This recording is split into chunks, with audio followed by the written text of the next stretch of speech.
Thank you for joining us today on Mormon Stories. I'm John Dehlin. Today we have with us a very special guest and someone who has meant a lot to me personally throughout my life, but especially during my time at Brigham Young University. His name is Dr. Bill Bradshaw. He was a biology professor for many years at BYU, and he was a biology professor while I was at BYU. I'll never forget coming home from my mission and having Biology 100 with Dr. Bradshaw. He did several interesting and inventive things in class, including sacrificing a mouse in front of the class. And that may sound disrespectful, but actually it was done with much reverence. And maybe we'll talk a little bit about why he did that today. But more importantly, I was able to take several honors religion classes from Dr. Bradshaw at a time when I really needed some spiritual support and mentoring as I was struggling with stuff for my mission. And then, of course, some of you will remember when I wrote that letter to Elder Oaks about what happened on my mission.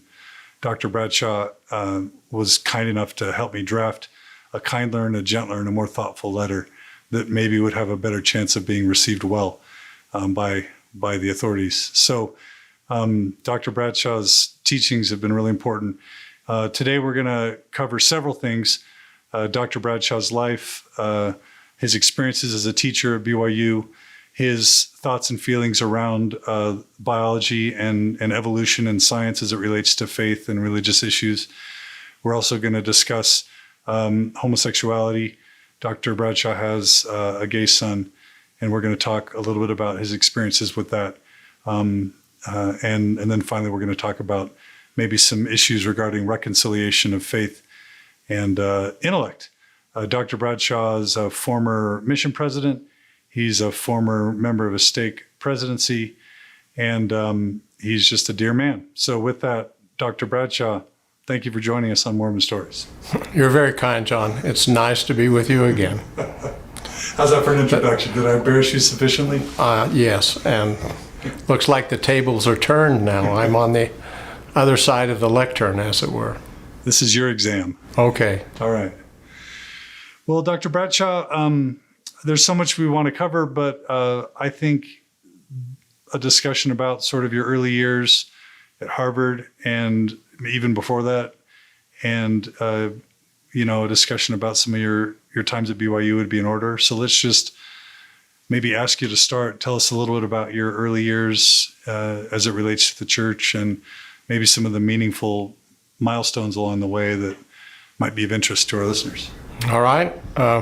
Please interrupt with questions when one comes up. Okay, I will. Well, I'm approaching my 73rd birthday. I was born in Salt Lake City.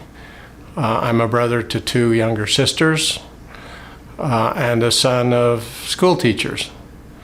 My dad taught biology in high schools in the state.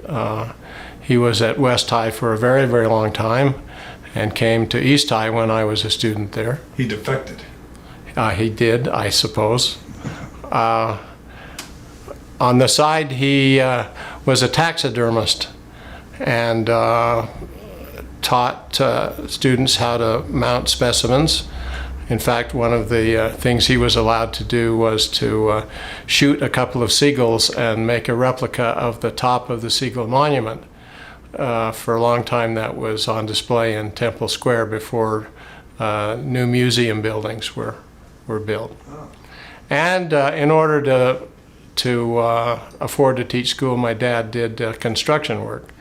So my father and I have spent lots of time together on roofs of houses, putting on composition shingles. He worked for an insurance company, and we repaired fire-damaged homes.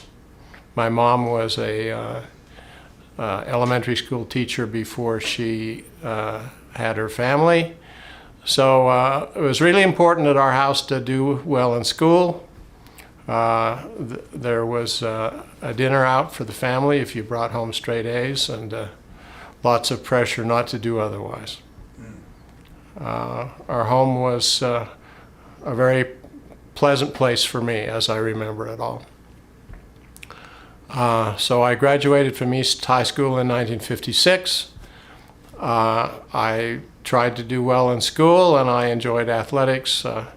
I was a quarterback on my football team. Brag a little bit, we never lost a football game in 3 years of our school, our class in school. This is East High? At East High. So state And championship? beat Murray 24-0 in the state championship. As quarterback? Yes. 3 years quarterback? Well, 1 year as a senior Okay. quarterback. Not a bad year. It was a great time for me. Okay. I didn't plan for college very well, and I guess in an unspoken way assumed I would go to the University of Utah. You know, it was 10 minutes away by car. But during my senior year, we had people come representing schools around the country, recruiters trying to interest people in applying. And I applied to several schools outside of the state and got accepted to all of them, surprisingly, and chose without much preparation or forethought to go to Cambridge and attend Harvard College. What's Harvard like for a wet behind the ears boy from Utah? A different world to begin with. I didn't even look the same as the rest of them. That's an exaggeration, but there were lots of Brooks Brothers clothes from young people who'd gone to prep schools to Andover and Exeter, and I had yellow pants, as I remember, and a red parka. Harvard was a great experience for me, and I became close friends with two other of my roommates. There were 4 of us in my freshman dormitory, which was 30 steps away from where the subway emerged in Harvard Square. And one was from Boulder City, Nevada, so I had a Westerner as a friend to help me confront all of this preppy Eastern elitism that I was being exposed to. Nice. I wasn't ready to compete academically, and I've never been able to be against affirmative action because I always thought I was the recipient of that. I have to believe that I was accepted because of some kind of regional quotas, or at least regional acceptances that would bring people from diverse parts of the country with different experiences to the Harvard freshman class. I was at Harvard for 2 years and then received a mission call to go to the Southern Far East Mission in Hong Kong. Let me stop you real quick and ask a quick question. Sure. What was the topography of your testimony up until the point of your mission call? Was it traditional, true believing, excited young kid? Had you had testimony struggles? Was there just certitude? I didn't have struggles. I accepted the church, but without much thought. I did everything I was supposed to do. I got all the awards. I was an Eagle Scout. Our bishopric gave lovely books at the end of every academic year, at the end of every year, to those who achieved so much attendance at meetings. So I was 100%er. I think I began to give talks a little bit differently when I was in high school. I didn't just quote, sort of made up my own my own words. And that was helpful because I began to seriously consider what I believed and what I didn't believe. But that was magnified enormously when I went to Harvard. I had a very important spiritual experience with the Book of Mormon when I was a freshman. So our dorm room had 2 bedrooms, bunk beds, top and bottom for 2, total of 4 in our room. And I remember starting to read the Book of Mormon, not because I was supposed to or I was going to get a prize, but because I decided I wanted to. And one particular evening, I had a spiritual confirmation about the divinity of that book. And I remember, at least in part, the feelings that I had.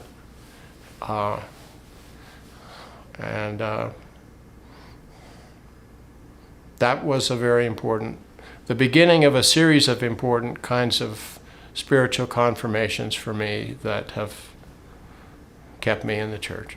Was there a particular verse or chapter that was a part of that? Yeah, it was 2nd Nephi, and it was Nephi after his father's death, and the very personal and emotional tone of his own coming to grips with his religious feelings. I remember putting the pages down and saying to myself, how could anybody else say something that so closely mirrored my own experience, my own sense of inadequacy? Is this chapter 4? Or, yeah. O wretched man that I am. Yes, exactly right.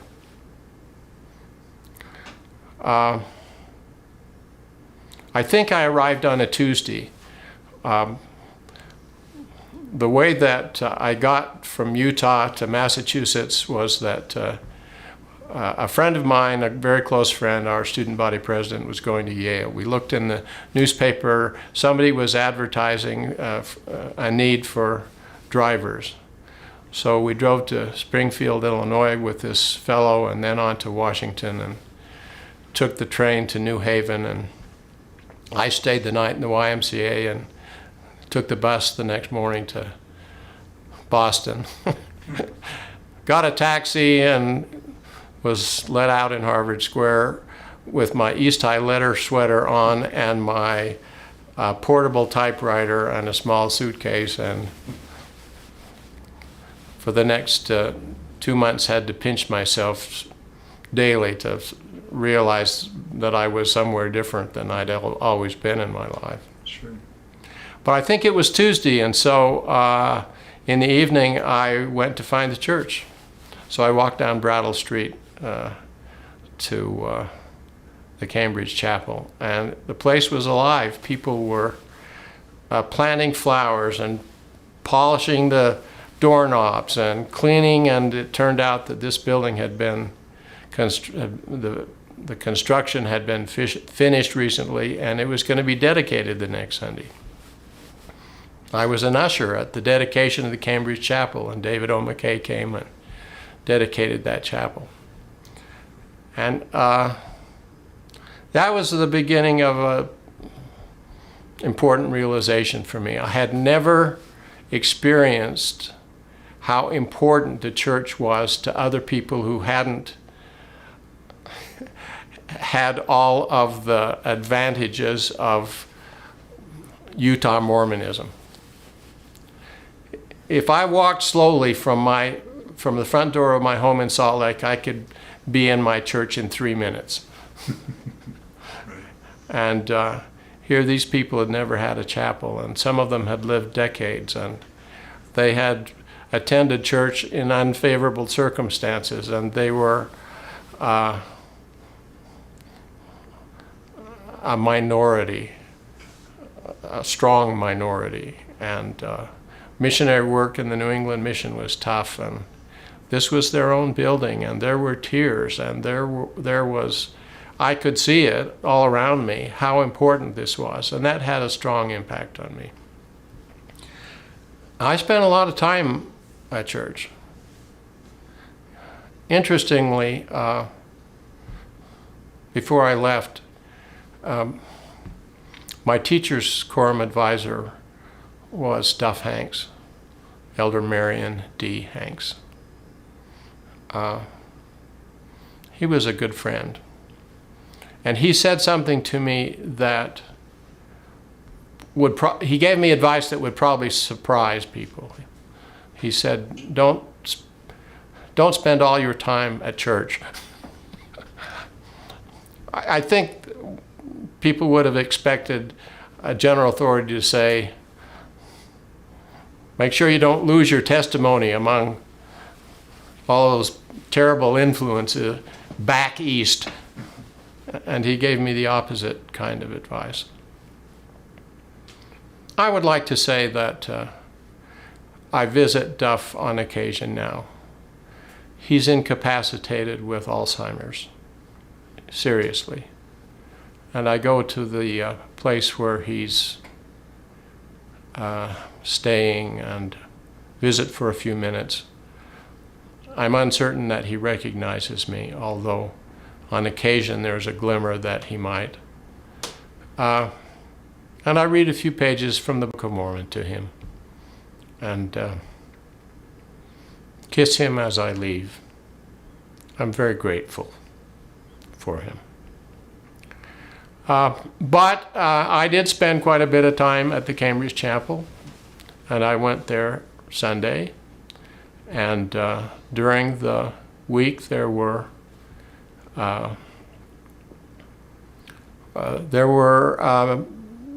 meetings for students. And the Cambridge Chapel, the Cambridge branch at that time, was a very interesting combination of local New Englanders, transplanted Western Mormons from several decades earlier, and a whole lot of Mormons who were there for study. And there were a lot of prominent people who became prominent in the church subsequently. People we'd know?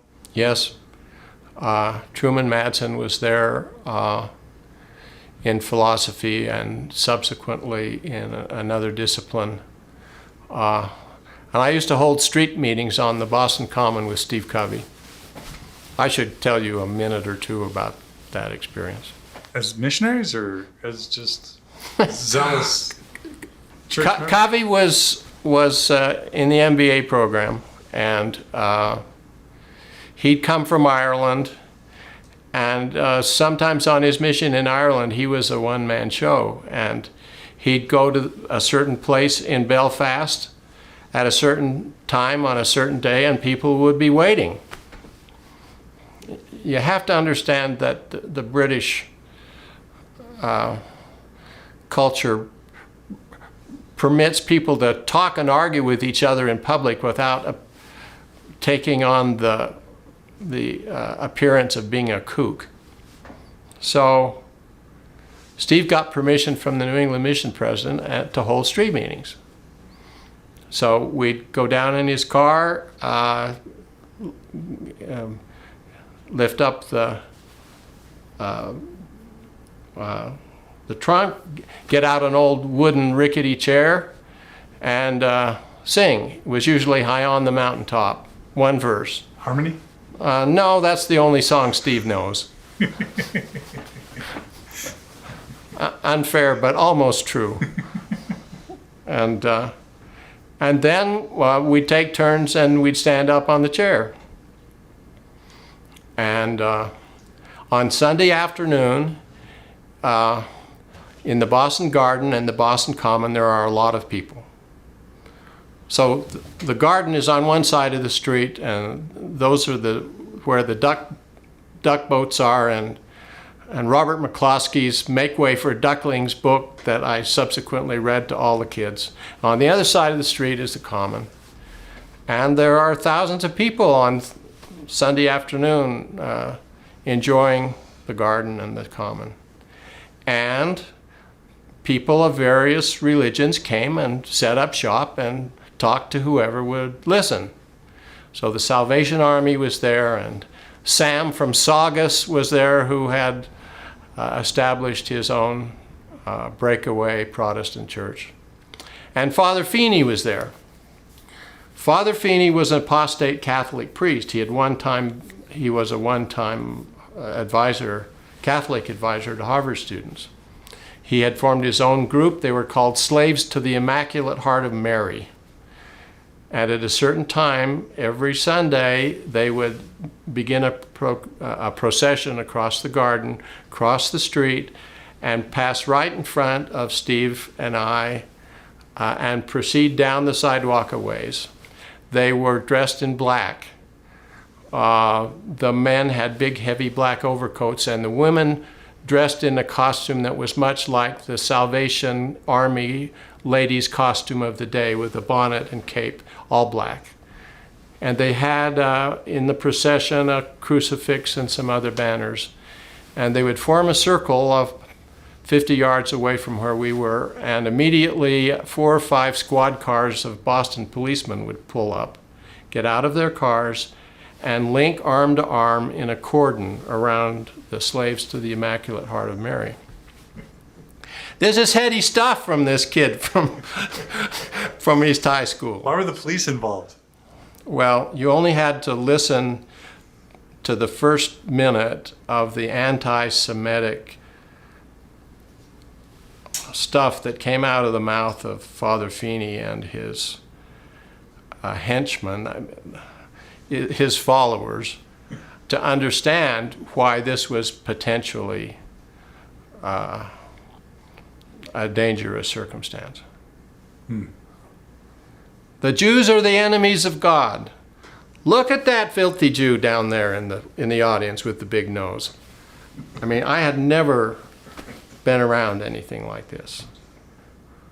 The Jews crucified the Savior. The Jews are the enemies of God. Now, Norman the Mormon, alias Steve Covey, down here says that we should love our enemies. Steve would always come up with a particularly appropriate New Testament scripture about love when Father Feeney was passing.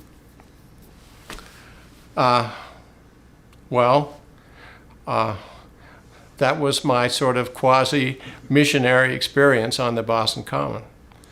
And 2 or 3 times, I should say that the New England Mission headquarters was in the Cambridge Chapel.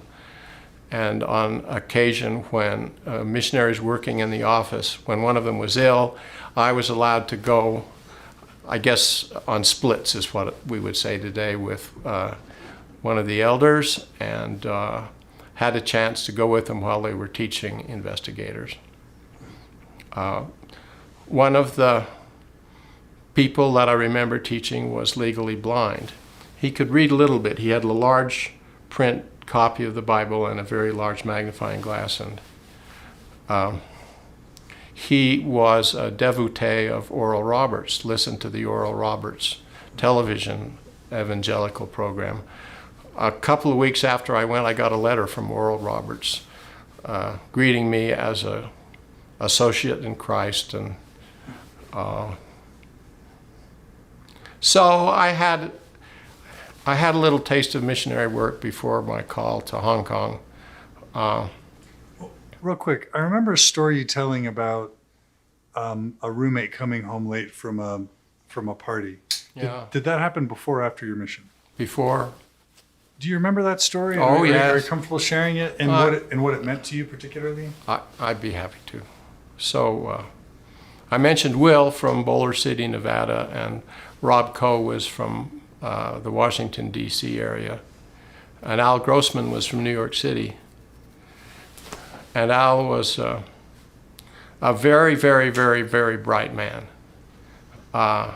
He wrote for the Harvard Crimson. I think he went to Bronx Science, which is about as good as you can get as a preparatory school at the high school level. And Al and I were roommates.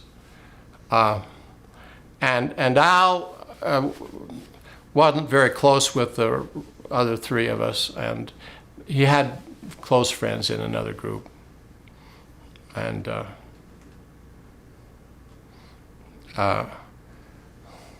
Al smoked, Al drank a lot.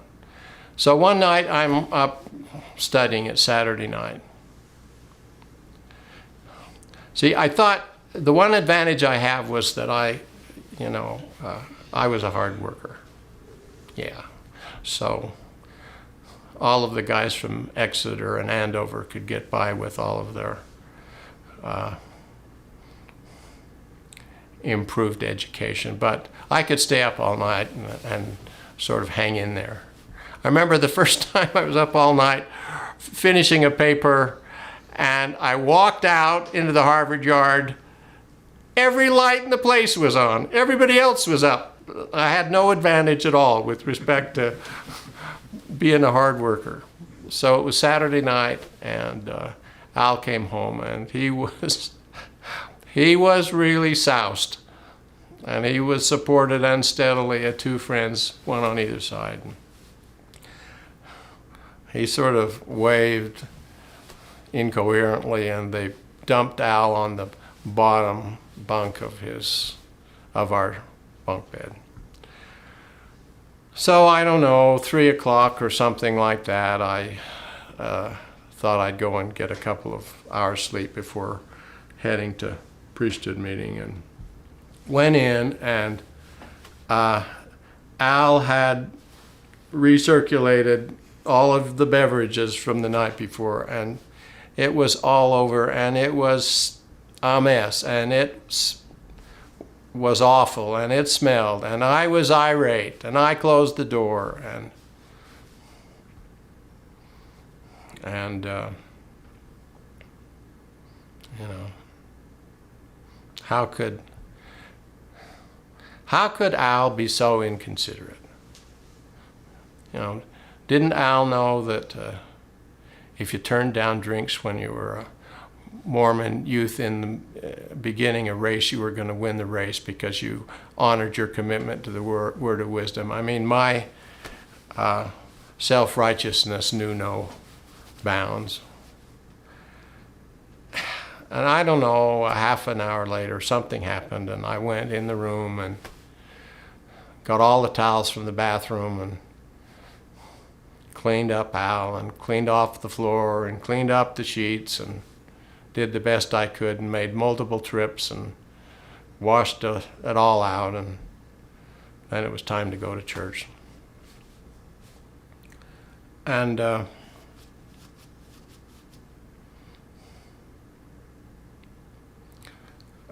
somehow the experience helped me to be a little less self-righteous,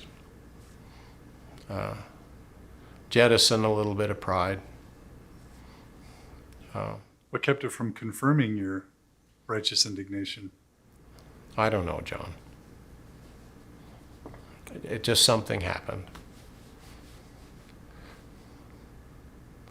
I'll probably be fairly accurate by saying it was a gift from my Heavenly Father. Al never said very much except that night stopped me and said, "Thanks, Bill." And we never became close. That may not have been particularly easy. We were quite different people and had different friends and different interests. And I should say that I know that a whole lot of parents send their Mormon kids to BYU hoping that they'll never have that kind of an experience. And I'm not extolling that kind of experience for anybody else, but for me, it was a great blessing, and I'm grateful for it. Thank you. You're welcome. So how was your mission experience? Well, I was called for 3 years. The church in Asia had 2 missions, the Northern Far East Mission, which was Japan and Okinawa, and everything south was the Southern Far East Mission. Mission had been open 3 years. I arrived about a month and a half before the first missionaries who had been called and served their 3-year terms left to return home. My mission president was Grant Heaton. He'd been called at age 26 to preside over the mission. He'd served in Hong Kong in 1949 for about a year. In 1950, the Korean War broke out. Concern over the safety of missionaries resulted in those early missionaries. There were only 4 of them, I think. They were pulled out of Hong Kong, spent some time in Hawaii, and then finished among Chinese people in San Francisco. So Hong Kong was 4.5 million people, plus or minus a million, because it was full of refugees. People lived on the streets. People lived in unbelievable hovels on the sides of the hills. People were swimming across the border into Hong Kong, dying sometimes. From mainland China? Yes. Communist China? Yes. So 1949 is when Mao sweeps down from the north, and Chiang Kai-shek and the nationalists go to Taiwan. And the single biggest group of unemployed people were ex-Kuomintang generals and nationalist generals in Hong Kong.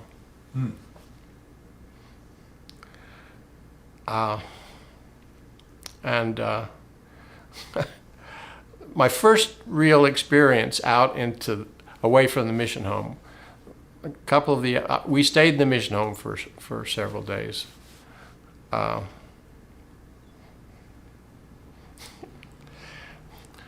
This is truth, right? So I have to tell you that in Hawaii, there were 4 of us who went. We surfed in Hawaii for a day and a half before our plane to Hong Kong, and two of my companions were from BYU, and they'd been out in the sun, and I didn't matter whether I was out in the sun or not. I was white as a sheet, and after not being very thoughtful and lying on a surfboard on my belly after doing what was forbidden, which was to swim, I was terribly sunburned, and so was one other of the 4. And on the prop plane of 20 hours from Hawaii to Japan, we were in misery. And after my whole backside peeled off, 2 of the elders took me out to Hong Kong, to the real Hong Kong. And I to this day, I don't know whether or not this was a put-up job. They were probably trying to show the greenhorn the worst possible place of the colony, and get him to decide to go back home. Not me. We walked through this market. It was incredible. There were 1,000-year-old eggs, they call them. They'd been covered in soil for really long periods of time. There's squids, and there's betchadine or sea cucumber, and there's pressed chickens, and there's this whole wonderful smorgasbord of Chinese things to buy in the market, and I loved it, and I loved the smell, and I loved the people, and it couldn't have been more exciting. I guess the 2 were disappointed that they didn't get me to react negatively. So my mission was extraordinary. Up to the time when we arrived, or shortly before, Missionaries had stayed in the mission home for a year learning the language. They were tutored every day by someone teaching them Cantonese. But they changed that system. It wasn't very effective. Elder Ewell was my first companion. We had a meeting at one of the branch chapels. We got on the bus. He told me how to say, get on the bus, get off the bus. His language wasn't very good technically. So as you know, Chinese is a tonal language. You have to say things right or you say something wrong or embarrassing.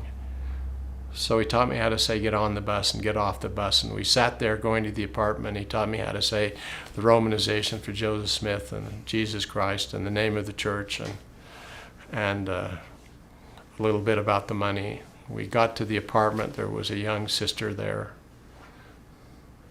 The first word she taught me was cockroach and how to take a bath. There isn't time to tell you about her story, but she and her husband now are the temple presidents in Hong Kong, and before that, mission president. And one day I went with her to her Methodist school because she'd been kicked out for joining the church. Tried unsuccessfully to talk to her headmaster, who was not sympathetic. It was a great start. My second companion, whose name was Larry Browning, knew more technically about Cantonese than anybody else. So the words that Elder Ewell taught me, Elder Browning could reteach in terms of the correct tones, and loved the language. Did you guys experience much success in terms of, baptisms and growth of the church? The year I was there, the Southern Far East Mission was the most productive mission in the Church of Jesus Christ of Latter-day Saints on a per missionary basis. Nice. And for 3 months, we were told we had to stop proselytizing because people were in the church and we didn't know what to do with them. And there wasn't anybody with any much experience in the church. And so we all the missionaries had an assignment to try to do something to build up the organizational structure of the church. So my job was in the Sunday school, and John, some of the ideas I have now about teaching started to be formulated there, and advice we tried to give to teachers of Sunday school classes and primary classes, something about how to try to teach people. So the other thing about that experience at the time was that missionaries were very close to the members of the church. We knew the vast majority of the members of the church by name. They knew all of us. We were very close. But the best thing that happened on my mission was that I met my wife. Marge was lady missionary. We were actually in the same group in the Salt Lake Mission Home. We didn't arrive at the same time. She had to wait in the States for a month or something for visas, travel documents. But she's a terrific lady, and I knew that. And at the time that she went home, I was in the mission home working on a language textbook. I was an assistant to President Taylor, and before she left, I told him I was interested in her. When she left to go home, they went out of the mission home. He was taking her to the airport, and he said to her, "Now, Sister Gardner, take a last look at the mission home before you come back with all the little Bradshaws." I could have killed the man. It's terribly embarrassing. Anyway, my mission cemented my feelings for the gospel, my love for the scriptures. I found the woman that I fell in love with. Everything right happened to me. So how soon after coming home did you seek out Marge?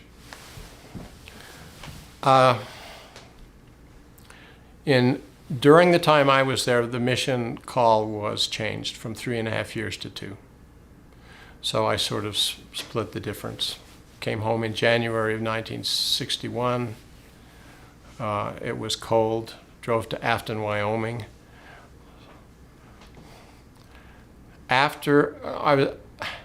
Just after I got home, it was our state conference. Harold B. Lee was the visiting authority. I was sitting in the audience. He said, Elder Bradshaw has just returned from Hong Kong. Will you come up and bear your testimony in Cantonese? I did. After the meeting, my mom went with me, and we drove to Afton in the cold and snow of mid-January, southeastern Wyoming. And I went to the University of Utah for two quarters, and then proposed to Marge out in the snow of the place that was once her family homestead. Almost dropped the ring in the snow. It was so cold.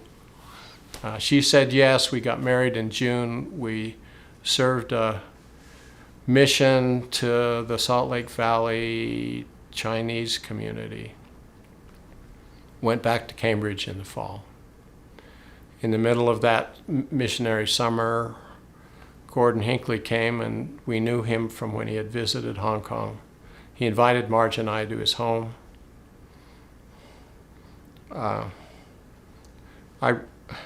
President Hinckley at BYU a year before he passed away came and gave an unusual kind of devotional. It wasn't thematic. He didn't talk about doctrine. He talked about his experiences. And I knew an experience with him that he didn't talk about, and I shared it with students in my class that day. So Marge and I went up to the home and knocked on the door, and Elder and Sister Hinckley greeted us. We sat down. She went back into the kitchen. He turned to me and said, "Now, I want to know what went on between you two in the mission field." Sister Hinckley comes roaring out of the kitchen, and she looks at him. "Gordon, that's none of your business. You leave those two alone." He shut right up. It never came up again. Had a lovely meal. He never forgot Marge, because during the time he was visiting in a testimony meeting, one of her companions referred to her. She was the supervisor of the apartment. She was the mother superior of the apartment. We went back to Boston. He came to a state conference. We went up to say hello. He looked down and said, "Well, if it isn't the mother superior." An extraordinary memory, and well, I go on. Excuse me. No, it's okay. How'd you go from, were there any other formative experiences at Harvard or in your graduate work that were important to the development of your testimony or faith? Any crisis of faith, for example, intellectually, or was it pretty smooth sailing between that and your time as a mission president?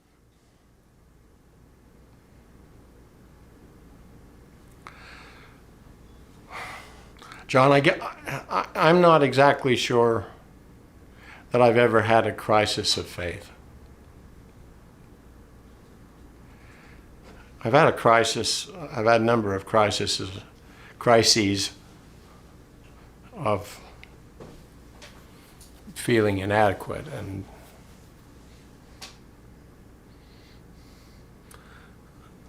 clearly not living to the standard that I espouse intellectually.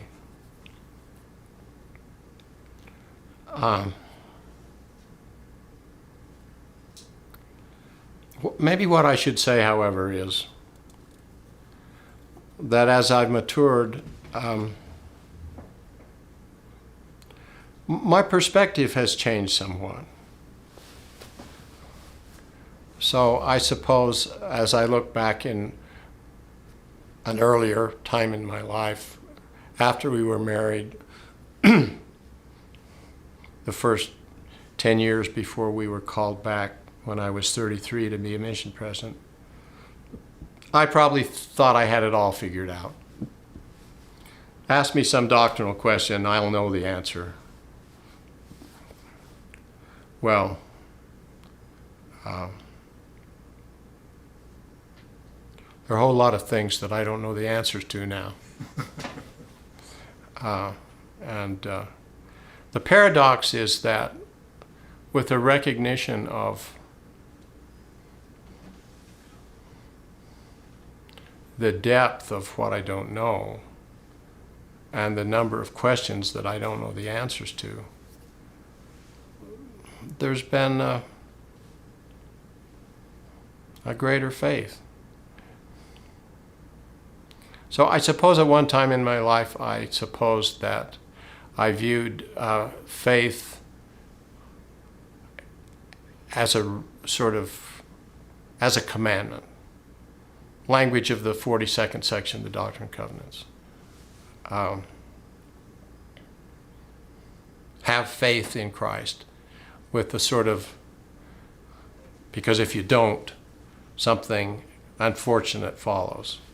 So you better do it. I have a different view. There's no alternative. It's not that God demands it of you because he's trying to see if you're obedient. There's no alternative in life, given our weaknesses, our uncertainties, our propensity to blow it, to fail. There's no alternative but to have faith in Christ. It's not an injunction. It's the best advice because it's the only advice. So Marge and I went back to Cambridge. We finished 2 years. I graduated in biology. I had always said I wanted to go to medical school. I applied for 5 graduate programs in Chinese and 1 graduate program in biochemistry at the University of Illinois. And they answered first and said yes, and I said okay. I've never been very thoughtful about I've sort of fallen backwards into what I did in life and been fortunate that it turned out well in large part. I remembered you in Washington for some reason. Yes. So we lived in Cambridge, Urbana, Illinois, Seattle, Washington, Oak Ridge, Tennessee, and Orem, Utah, in that order. Okay. Is that And in the first 5 of those, we had a child at every stop. So 5 children? Bill was born at the Boston Lying In Hospital in Boston, part of the Harvard Medical School complex. And you walk out the door, and the nurse says, "Look down." And if you're standing on the stork that's presented in a mosaic tile, then you'll be back in a year. Oh. And a year later, Bart was born in Salt Lake as we transitioned between Massachusetts and Illinois. I started in biochemistry at the University of Illinois, was there 2 years. Becky was born, began research on the biochemistry of the embryonic pancreas. The man with whom I was working left and went to the University of Washington Medical School. We followed. I was there for 3 years, finished my PhD. Brett was born, went to Tennessee to do a postdoc at Oak Ridge National Laboratory. Ben was born. I was, however old I was, a father with 5 kids, and I'd never had a job. And we came to BYU. As a professor? Yes. So that's the only place you've ever really taught? Yes. Outstanding. I should tell you my Ernest Wilkinson story. Oh, please. So we were in Seattle, and I got a call from the dean of biology at BYU, Lester Allen, and he said, "Would you consider a faculty position at BYU?" And I said, "That's very kind of you, but I want to do a postdoc. I'm at least 2 years away from accepting a academic position." He said, "Well, would you be interviewed anyway?" I said, "Yes." He said, "Paul Dunn is going to be in Spokane next Sunday. Will you get on a bus and go talk to Elder Dunn?" I said, all right. So that was Friday, and Saturday morning we got the Seattle paper, and the headlines on the bottom half of the paper was, the headline was, "Spy ring disclosed at BYU, university president attempts to impose his political views on the faculty," something like that. So I take the newspaper and I take the bus to Spokane and I talk to Paul Dunn. And What's he like? What are your memories? kind, gentle, honest, thoughtful.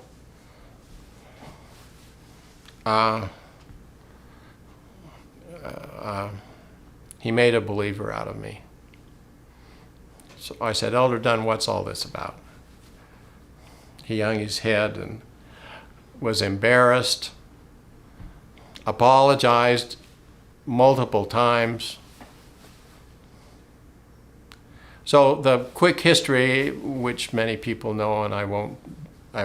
Most won't, actually. I won't take too much time. He was a conservative man. He was a conservative Republican.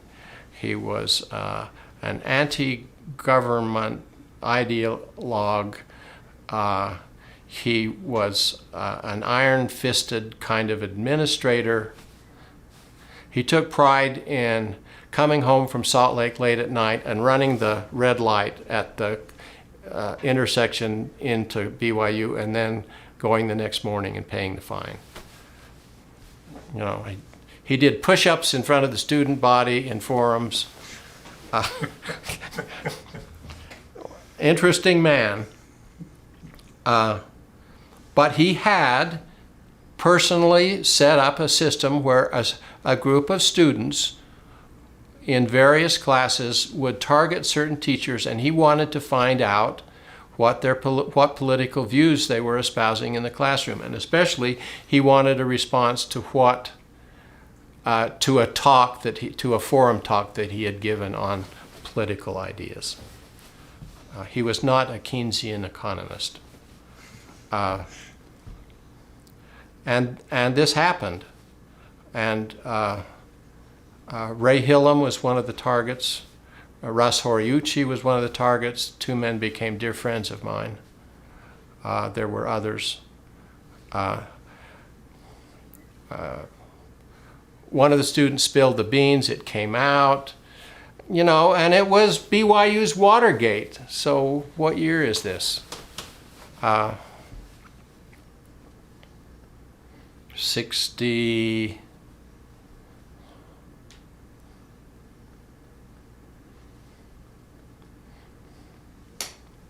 Must have been 61, maybe. No. Was this your last year at Washington? This is 62 or 3, because we went to Oak Ridge next from Seattle, and I remember Kennedy's assassination clearly the following year. So, you know, Watergate is exposed during the time we were in Hong Kong presiding over the mission. But I'm sorry, it had some of the same elements. And Wilkinson tried to cover it up and tried to escape responsibility. And Elder Dunn said, no, it's true, he's behind it. I said, what's it going to be like if I go to BYU and teach? He said, I will try to promise you that it won't be like that the atmosphere won't be like that. There are people at BYU who believe, I'm paraphrasing, but I'm awfully close. There are people at, I'm speaking for Elder Dunn. There are people at BYU who believe they talk regularly with deity. Take Cleon Skousen and his historical books about the religious history of the pre-Christian era. But Brother Skousen may not have it all right. He may have said it in stronger ways than that. So he was encouraging, he was apologetic. I got on the bus and went back to Seattle and said, well, maybe I'll still think about going to BYU. You did a good enough job of convincing you. I think he was honest with me. I came away feeling astounded that a member of the First Council of 70 would be so candid with me, who comes out of the blue and he doesn't know anything about. I felt he was candid with me. This is a potential big sidetrack, but since we're talking about it, I have to ask. Some who only know the superficialities of Elder Dunn's story would say that honesty in Elder Dunn might not fit. Do you have some experience or some impressions or some insight where people might want to take a second look, other than a superficial one, at how his story kind of ended?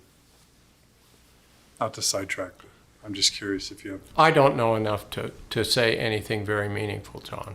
Okay. But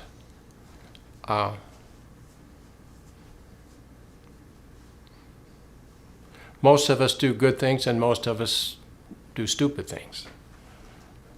And I don't think that necessarily one strain of our character dominates everything we do at the exclusion of some other facet of our frailties as human beings. I was really sorrowful when it came out that Elder Dunn had exaggerated his war experiences.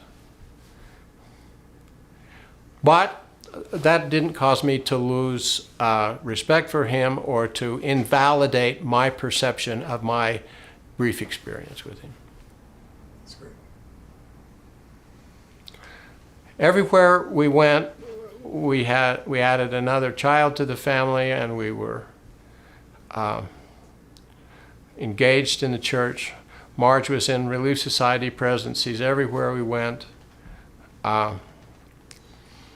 In Boston, she was a counselor to Ann Madsen in the Mission Relief Society. Truman and Ann had now been called as mission presidents in New England. I was a counselor to Henry Eyring in the New England Mission Presence, in the New England Mission MIA presidency. We did similar things in. I bought Elder Eyring's suit at the Relief Society Bazaar. I don't have it anymore. It's like a swap. If I still had it, no, it wasn't a swap. If I still had it, he could get in it and I couldn't get in it. He could still get in it. He was at the Harvard Business School at the time. In Seattle, I was the Elders Quorum president in a student ward.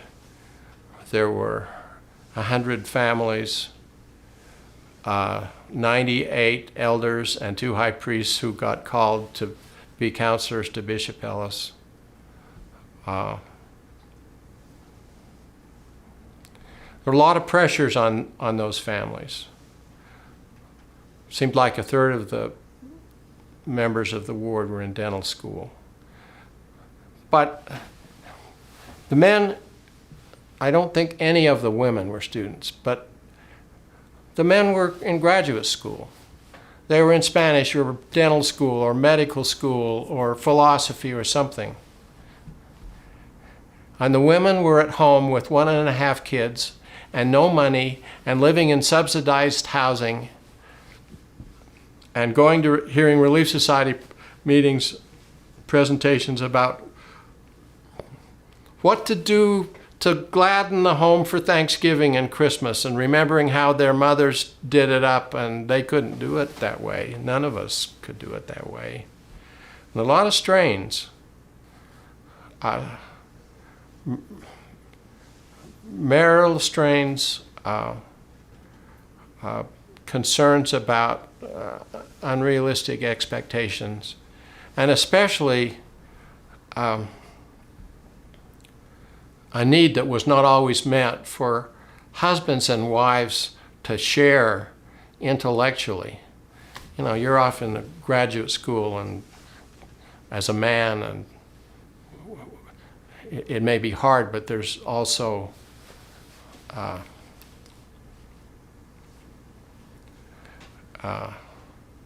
it's ego boosting. I've never seen anything ego boosting about cleaning poo-poo diapers. Women can talk all they want about, I don't want to be misunderstood. I think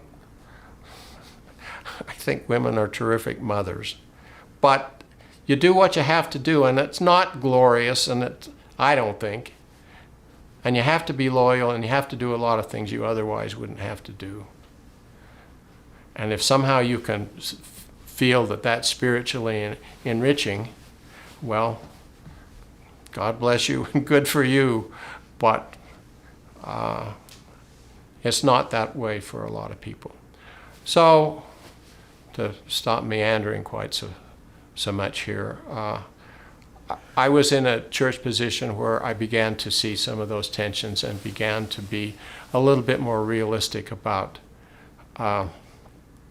what living the gospel might mean and how challenging it might mean. And that, which you just spoke about, women and mothers, is to say that maybe we don't grasp how difficult motherhood could be sometimes, and it merits special appreciation. Is that kind of the sentiment that you're trying to convey? You can say that marriage is a partnership, and it should be. But making it a partnership is not easy. And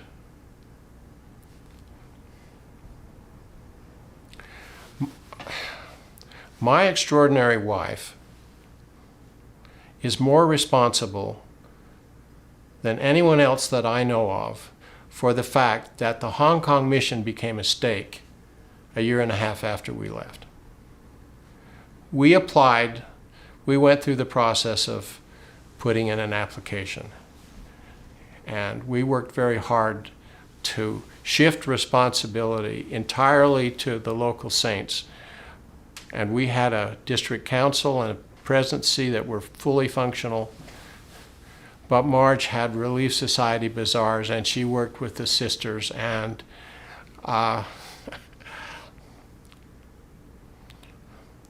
she had 5 little kids, and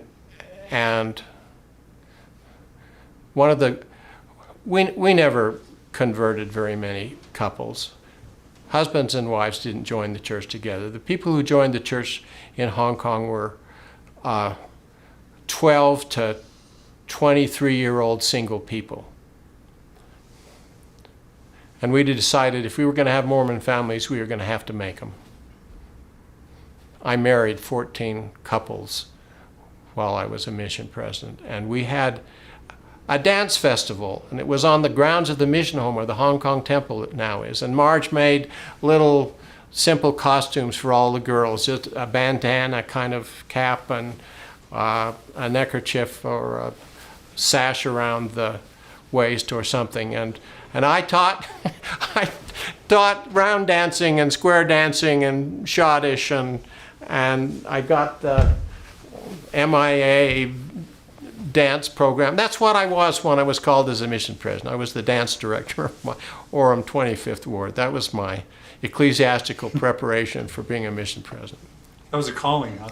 Now, but I don't want to lose the point about my wife and about women.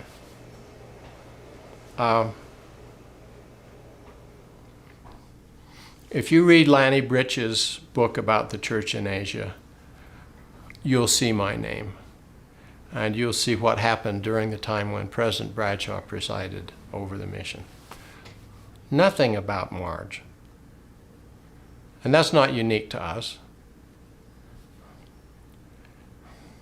That's not right. That perpetuates in the church a failure to fully recognize the contributions of women.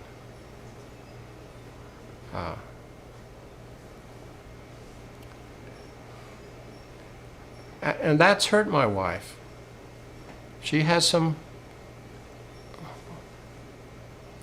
justifiably, she has some feelings about personally for herself and more broadly for the church at large. And you can say that men and women are partners in a marriage and in the family, and they should be, but making it happen in a way where there is mutual satisfaction and recognition fails a lot, I'm afraid. End of sermon. So it's something we should try and be more cognizant of and sensitive to and creative about. Yes, sir.